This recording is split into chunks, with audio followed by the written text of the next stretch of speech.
یہی جو مخلوق تجھے گمراہ نظر آ رہی ہے یہ مخلوق ہے آئینہ. مخلوق کا نام کیا ہے؟ نہیں سمجھ. آئینہ کیا ہوتا ہے؟ آئینہ. اس مخلوق کے اندر نیک آدمی کو ہر طرف نیکی نیکی نظر آئی کیونکہ یہ آئینہ خانہ ہے. جو مخلوق کے پاس گیا جیسا گیا اس کو ویسی مخلوق نظر آئی. برے کو ہر طرف برائی نظر آئی, اچھے کو ہر طرف اچھائی نظر آئی. تو گویا کہ تم اگر نیک ہو تو یہ مخلوق خدا نیکی ہی نیکی ہے. مسجدیں بھری پڑی ہیں, تہجد کے وقت جناب آوازیں آ رہی ہیں, ذکر کرنے لگ جاؤ کہ اللہ ہو کے نعرے لگ رہے ہر طرف آج بھی اسی وقت بھی. تو یہ دنیا دیکھنے والے کا انداز اختیار کر لیتی ہے. کیا کرتی ہے؟ یہ دیکھنے والے کا انداز اختیار کر لیتی ہے. دیکھنے والوں غور سے دیکھو, ایسا نہ ہو کہ تم اپنے آپ کو دیکھتے ہی برا بھلا کہنے لگ جاؤ تم ہی برے بھلے ہو. شیشے میں ایک شکل نظر آئی, کہتا ہے پھٹے منہ, یہ کون ہے تو آپ ہی تو رہا, وہاں کوئی پھٹے منہ نہیں ہے. آپ کہتے یہ دیکھو یہ کون لوگ ہیں, یہ کوئی لوگ ہے, وہ تیرا اپنا چہرہ ہے. یہ مخلوق کا چہرہ اپنا ہوتا ہے. جب تک تم اصلاح کے لیے نہ جاؤ, اصلاح کے لیے جاؤ تو لوگوں کی تکلیف دور کرو.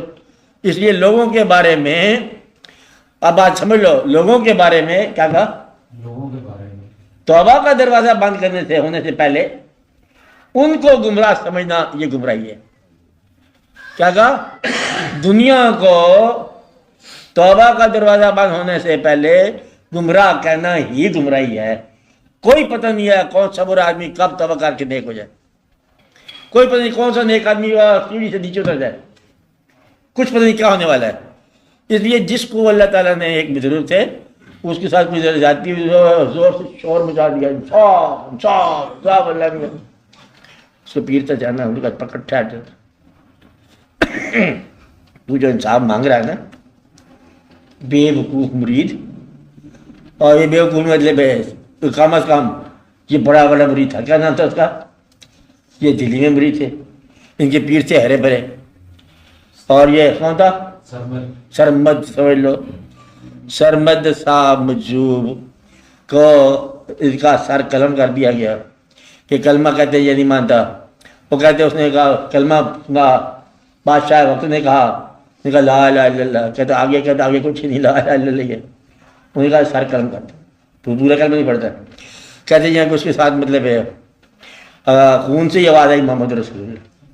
اس نے کہا یہ میں ادب سے مطلب ہے نہیں کہہ سکتا کہ میں اس قابل نہیں زبان سے نام لوں. بارہ میرے روم میں یہ لفظ. خیر وہ تو جلال آ گیا سربت کو. کہتے یہ کہ اس نے آپ ساری آپ ایک ہاتھ میں پکڑ کے نا جامع مسجد دلی کی سیڑھیاں چڑھنے لگے, انصاف انصاف.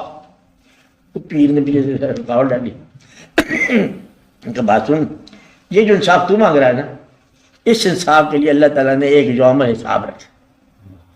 وہ ادھر نہیں کرتا, ادھر کرتا. اور تو یہ کہتا ہے کہ اللہ میں ادھر کرنے والا حساب ادھر کر, تو بے وقوف آئی. تو ادھر والا حساب جو ہونا ہے تم اس کو ادھر مانگو گے تو تم غلط مانگ رہے. ادھر کی بات ادھر رہنے دو, ادھر کا واقعہ ادھر جا کے دیکھو. تو جو یہ کہتا ہے کہ ادھر کا واقعہ ادھر ہو جائے وہ ابھی غلط ہے. کون کون اس میں کیا باتیں ہوں گی؟ بڑی عبادت کی, پیسے نہیں ملے, ادھر جو ہونا تھا ادھر نہیں ہوا. کہتا ہے ہمیں جنت کہاں سے ملنی ہے, ہماری غریبی دور نہیں, جنت کہاں سے آئے گی. اب یہ غریبی اور چیز ہے, جنت اور چیز ہے. وہ ادھر کی بات ہو رہی ہے. عام طور پر لوگ ادھر کی عبادت کو ادھر کے ساتھ کنفیوز کرتے ہیں کہ ادھر کی عبادت کا ادھر ہی یہ مانگتے ہیں. اللہ کہتا ہے چلو مان لی تمہاری بات, ادھر کی تمہاری نیکیوں کا ادھر ہی بدلہ دیتا ہوں, تو ادھر کی بدی کا ادھر ہی سزا دوں گا. منظور ہے؟ آپ پتہ کیا کہتے ہو؟ ہر آدمی کہتے ہیں بدی کا تو ادھر جا کے دینا, تو نیکی کا ادھر دے دو. کہتے ہیں یہ بے وقوف ہوتا ہے. کون بے وقوف ہوتا ہے؟ جو اپنی بدی کی سزا ادھر جا کے دینا چاہتا ہے شاید معاف ہو جائے, اور لوگوں کی غلطیوں کی خود سزا دینا چاہتا ہے کہ معاف نہ ہو. یہ بے وقوف ہے, یہ ظالم آدمی ہے. ظالم کون ہے؟ لوگوں کی بدی کی جہاں سزا چاہتا ہے, اپنی بدی آگے جا کے معاف ہو جائے. اور لوگوں کی معاف مشکل ہی ہے, تو لوگوں کو گمراہ کرنا بھی گمراہی ہے.